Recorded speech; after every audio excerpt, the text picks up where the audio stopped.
Yes, this is DJ Spinna from Brooklyn, New York City. I'm out here in Seoul, Korea, about to do the thing at B1. It's a pleasure to be here. It's my first time here. I'm loving it. I wish I was here longer, but I will be back. Yes, indeed. Peace and love, y'all.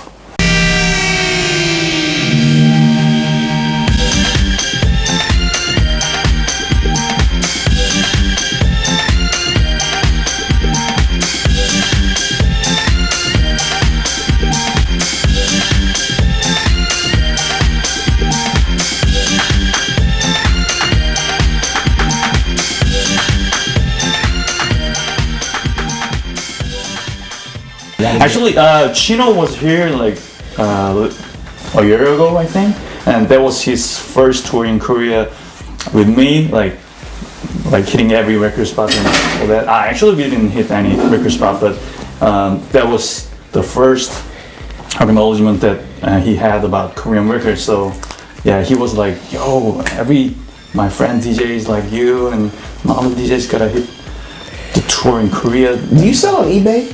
No. No? I see a couple of dealers selling Korean stuff. Yeah, but it's like mad expensive. To ship and everything, yeah. So, yeah, I'm gonna get you some vinyls if you want, have like some one-leads or something, so. Yeah, well, I don't really know too much about the Korean stuff, you know? It's like new territory for me, but, you know, I'm down, man. I wish I would have, if you even had extras and stuff to sell me, I would have wanted some. I will.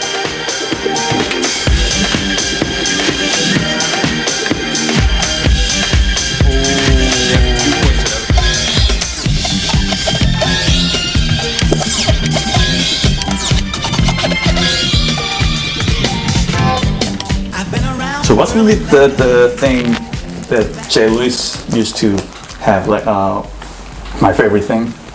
Yeah. Is it still doing it?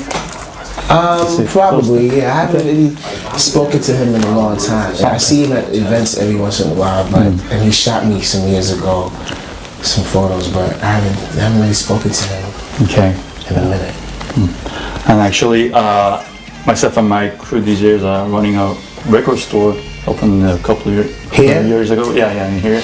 Because Korea, we used to have like no record store run by DJs or like so that young kids can come in and learn about like some common records and breaks and one-on-one stuff. So we decided to open up for those kids and for ourselves. So do you sell American stuff too, or stuff from other actually we countries? sold your stuff, your Sonic Smash cool. Yeah, like 2 years ago, sold out. And we actually have a contract with Fat Beats and Control and good. So do you know about the new label I started? I put 245s it's called Correct Technique. I put out 245s recently.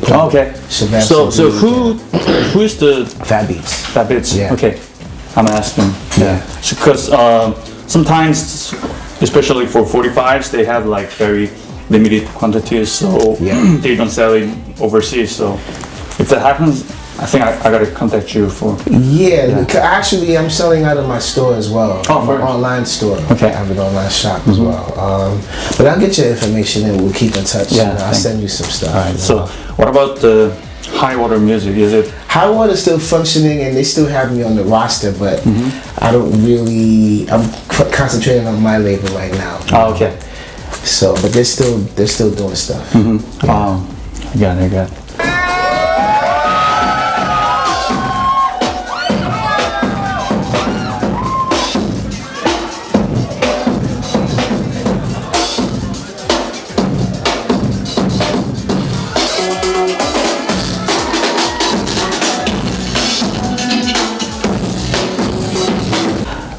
A lot of mix cities and compilations you put for like labels like BBE, and you did one for PNP, and those mixes and compilations are like textbook for all kinds of DJs for young people like us. And so actually I really wanted to ask you about the thing that the whole concept about DJing and like they don't even like collect records anymore, as you know. Right. Everything's like digitalized and everything. So, would you? What would you tell to young people who wants to start as a DJ and or a producer? Well, the first thing I'm gonna say is, unfortunately, the way the world moves and the way technology moves, it's really not the young people's fault that they're not into records, because they're coming up in a time where everything is moving fast, and they're discovering things online, on the internet. But as the DJ experience coming from vinyl, that was a very exciting time. Right. Analog records to me sound better than digital, and it's the best way to experience listening to music and feeling the music. And when you have a record in your hand, you can actually see labels, you can see artwork, you can see the grooves on the records, and even from the producers and all the players. Right, exactly. Musicians, and it's not the same experience now when you're looking for music. It's kind of like an artist single kind of based market, a hit record, YouTube, look for it, download. But back in the days, and not too long ago, because coming from New York, we had a lot of record stores, and unfortunately, the record stores are closing in New York as well. Oh, is Big City closed right now? Big City's dead. Yeah, they closed last. What about the New Jersey one? They still have it in Jersey? The Jersey one, I think, is still open. Okay, it's still open. And we have Academy Records in New York, which is pretty good too. And there's a few new stores in Greenpoint, Record Grouch, and another one, I'm forgetting the name right now, but they're really small. But what I was gonna say was, the digging for records and going to record shops was sort of like a way for DJs to unite and communicate and discuss records. And it was like a temple, right? Yeah, it's like a temple. You had your DJ in the store that would play the new stuff for you. They knew you. They knew the customers. They knew what their taste was, and they'll play a record and they'll be like, "Oh, I think you like this," and that's how we learned about playing music. But if you're starting to get into DJing now, it's very expensive to buy vinyl, because turntables, first of all, Techniques don't make turntables anymore. Brand new, you're gonna spend like the value of $1,000 US for one turntable, and it's so easy to go digital. But I would say, if you had a way to get used turntables and used records, just as a way of learning how to DJ with records, once you master that, and once you get your hands on that experience, everything else comes easy. Comes very easy, right? Comes very easy, and it's hard for people who are raised in the digital realm to go to vinyl, but it's not hard for someone raised in the vinyl realm to go digital. Yeah, in my opinion, I think the turntables and vinyls are most tangible version of every kinds of interface and everything. So absolutely, once you get used to this. And what's funny is, surprisingly, there's a lot of small independent labels pressing records again, and even a lot of major artists, major labels are pressing records again. Vinyl has actually gone up in sales in the last few years. CD's going down, but vinyl's still up. And vinyl's up. They're just not producing it in the masses quantity, masses of quantity like they used to, but there's still vinyl collectors in the world still interested in buying music on vinyl, so it's not really going anywhere. It's still here.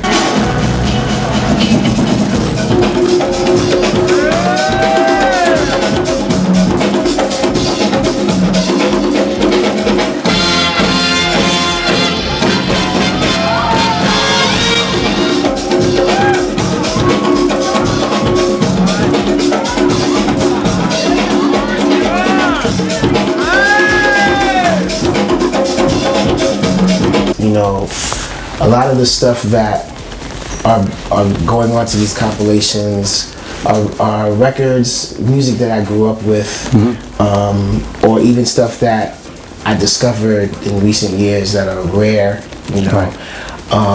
But compilations are a good tool to educate people. Right.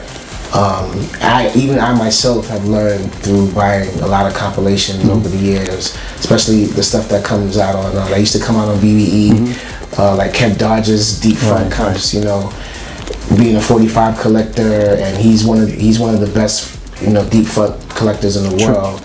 You know, there was a lot of education on those comps. Also the Rare Grooves from London.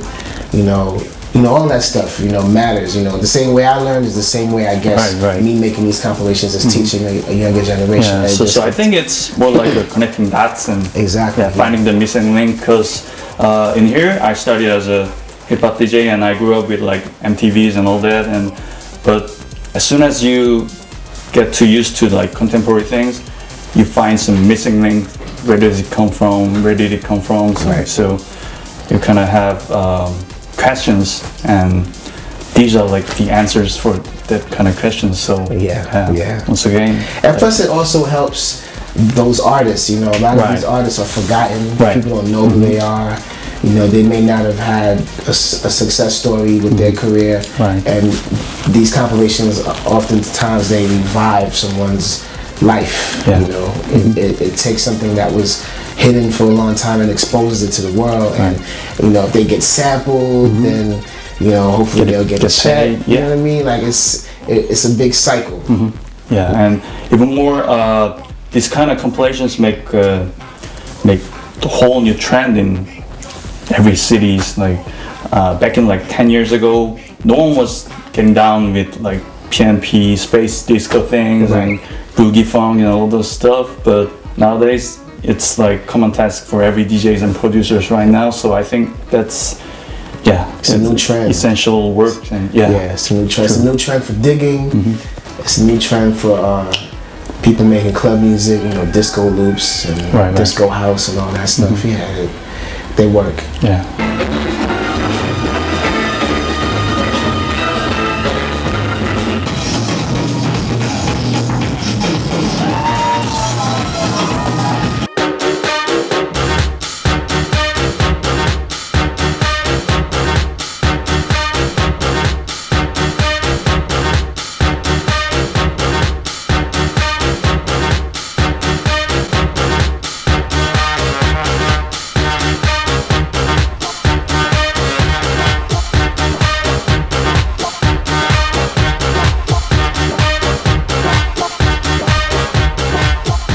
Myself and my friends were like waiting for 10, no, not even 10, like 15 years.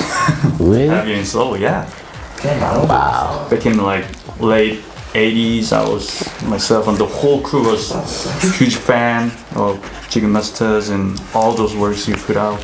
Wow. I have like no every idea. 12 inches from, I went to Japan and to the States to get those 12 inches. Man, I had no idea there was a scene here. I only started hearing about a scene here in the last 2-3 years. I don't know why it took so long, but that's crazy. Finally. I know, man. I know. And I have a good feeling about, I feel like this is the next Asian it's gonna city to blow. So Japan is going down a little bit because the people are spoiled. Economy and people are spoiled there. You know, they kind of. It's almost like New York. Like they've seen everything. They heard everything. They know everything. They think they know everything. I think the other thing in here, Korea, what the fresh thing is, we still have like unknown music and unknown breaks and unknown scene here. Back in like 60s, 70s, which is like pretty rad and pretty obscure. So is it expensive yet? It's still kind of expensive, but for DJs we have like hidden roots and everything. So I'm gonna get you some. Okay. I will. Cool. So one of my dreams is that to put a remix compilation album. You should do it. We with like every DJ is like, so actually J-Rock is down for the project, and so every DJ they pick a 70s, 80s Korean song and do a remix. Hook it up. Do it like legitimate, like through the really get the permission. Sure. Wow. I've been doing this kind of groundwork for like 10 years to get to know to every artist and every publishers and everything, and everything's like so complicated, but I think it'll work. Wow. So I've started to put some repressings and reissues about like old Korean psychedelic rock. And what label are you going through?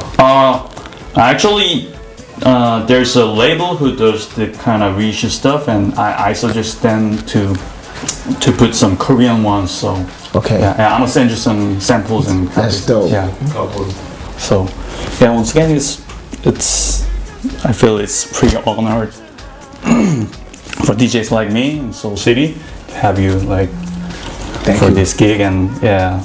Hope you had some more days and more time here, but yeah, it's a short one. But no, you're busy, so I intend to be back. You know, hopefully do a tour and really experience Korea and the culture and the vibe and the food and everything. You know, looking forward to that. Maybe a little more time next year. Yeah.